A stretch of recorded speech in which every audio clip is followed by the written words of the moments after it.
നടിയെ ആക്രമിച്ച കേസിൽ അന്തിമവാദം തുറന്ന കോടതിയിൽ വേണമെന്ന് അതിജീവിത.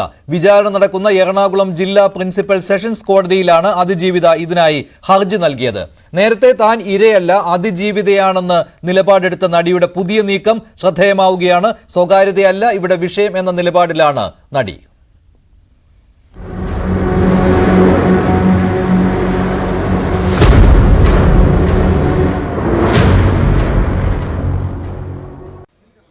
തനിക്കെതിരെ നടക്കുന്ന അപവാദ പ്രചരണങ്ങളാണ് ഇത്തരത്തിലൊരു ആവശ്യം ഉന്നയിക്കാൻ കാരണമെന്ന് അതിജീവിത പറയുന്നു. വിചാരണയിലെ കാര്യങ്ങൾ പുറംലോകം അറിയണം.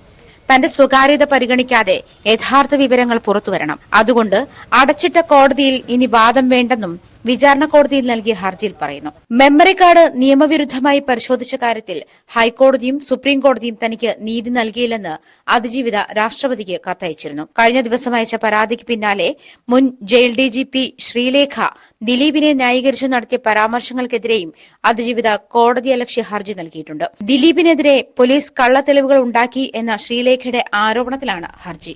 ന്യൂസ് 18 കൊച്ചി.